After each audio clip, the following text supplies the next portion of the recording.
Mamlaka ya kudhibiti na kupambana na dawa za kulevya kwa kushirikiana na TFS, kamati ya ulinzi na usalama ya mkoa ikiongozwa na mkuu wa mkoa wa Tabora, tulifanya operation katika pori la Igombe River lililopo katika wilaya ya Uyui pamoja na Nyahua lililopo katika wilaya ya Sikonge. Katika operation hiyo ilikuwa ni maalum kwa ajili ya kuteketeza na kubaini mashamba ya bangi yaliyopo katikati ya pori hizo baada ya kupata taarifa za kiintelijensia kuhusiana na uzalishaji wa dawa za kulevya katika mkoa wa Tabora. Katika operesheni hiyo tulikamata gunia 133 zilizokuwa ndani ya pori hilo, mapori haya mawili ambayo tulifanya operation. Lakini pia tuliteketeza ekari 68 za mashamba ya bangi zilizokuwa zimelimwa katikati ya mapori hayo na kukamata watu 7 kuhusiana na uhalifu huo. Katika operesheni hii ni mojawapo ya operesheni maalum tunazozifanya nchi nzima ili kuhakikisha kwamba tunateketeza dawa za kulevya zinazozalishwa hapa nchini. Sasa hivi tupo kwenye kampeni maalum ya kuhakikisha kwamba tunateketeza dawa za kulevya zinazozalishwa hapa nchini baada ya dawa zile za viwandani kupungua hapa nchini. Hivyo tunaishukuru sana uongozi wa mkoa kwa kutupa support na kuhakikisha kwamba tunafanya hizo operation kwa pamoja. Lakini tunamshukuru sana Mheshimiwa Rais kwa kuanzisha kanda ya Magharibi, ambapo kanda hii imewekwa katika mkoa wa Tabora ambayo inahudumia hiyo mikoa kama alivyohitaja mkuu wa mkoa. Kanda hii imeanza kuonyesha mafanikio baada ya kuanza kubaini sasa dawa za kulevya zinazolimwa katikati ya pori za taifa zilizopo katika mkoa wa Tabora. Tulivyofika katika yale mapori, tulikuta watu wamejenga katikati ya yale mapori.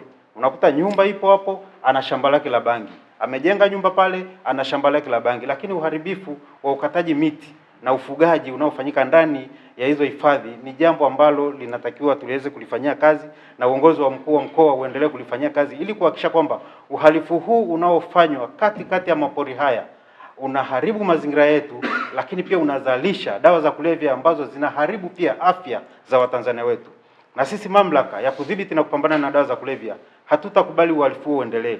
Baada ya kuanzisha hii kanda hapa katika mkoa wa Tabora, tutahakikisha tutafanya operation za mfululizo katika maeneo yote, na wale wote ambao wanalima katikati ya mapori hayo na kuzalisha dawa za kulevya ndani ya mapori na nje ya mapori, tutahakikisha kwamba tunachukua hatua za makusudi kuhakikisha kwamba tunadhibiti huo uhalifu unaofanyika. Kwa hiyo nitoe wito kwa wahalifu wote na wale wote wanaozalisha dawa za kulevya katika mkoa wa Tabora kwamba waache mara moja, kwamba sheria itachukua mkondo wake kuhakikisha kwamba tunachukua hatua za kisheria, tena hatua kali kabisa, kuhakikisha kwamba tunawakamata wote wanaohusika na uzalishaji huo wa dawa za kulevya katika mkoa wa Tabora. Sambamba na nchi nzima tutafanya hizo operation kuhakikisha kwamba tunadhibiti uzalishaji wa dawa za kulevya hapa nchini. Na dawa za kulevya zinazozalishwa zaidi hapa nchini ni mirungi pamoja na bangi, ndio zinazalishwa zaidi. Mirungi tumeweza kuidhibiti katika mkoa wa Same wa Kilimanjaro, wilaya ya Same, lakini baadhi ya mirungi inayoingia nchini tunaendelea kuidhibiti ili kuhakikisha kwamba hili zao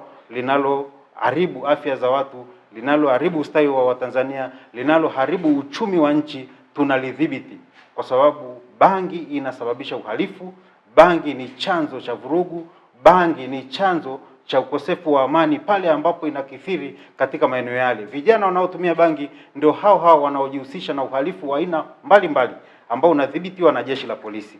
Kwa hiyo tutaendelea kushirikiana na jeshi la polisi, tutaendelea kushirikiana na TFS, lakini uongozi wa mkuu wa mkoa ili kuhakikisha kwamba tunadhibiti kwa pamoja uhalifu huo katika mkoa wa Tabora, hususani uzalishaji wa dawa za kulevya katika mkoa huu. Wahalifu wote, ni nadra sana usikute mhalifu anavuta bangi, na aidha inawapelekea huko au lazima avute ili afanye kazi ya uhalifu, kwa sababu ujambazi tunaopambana nao hapa RPC mnafanya kazi nzuri na kamati kwa ujumla, lakini majority vijana wale ni wavuta bangi. TFS mimi ni kuelekeze, jitahidini sana, kwa sababu maeneo bahati nzuri ni hayo ni Nyahua na Igombe. Wekeni hata temporary camp huko, tusikute nyumba wala kijumba cha mtu huko. Hayo ni mapori ya hifadhi. Kama mtu maana hakuna familia, unakuta mtu amejenga ka nyumba katikati ya pori alafu amefyeka heka 20 amelima bangi. Hakuna familia pale, manake wanaenda kwa ajili ya kazi ya kulima bangi. Kwa hatutegemei, kama mamlaka tunayo, askari tunao, tunakuta nyumba zipo porini na tupo kila siku katika doria zetu. Kama hatujitoshelezi basi tuimarishe doria.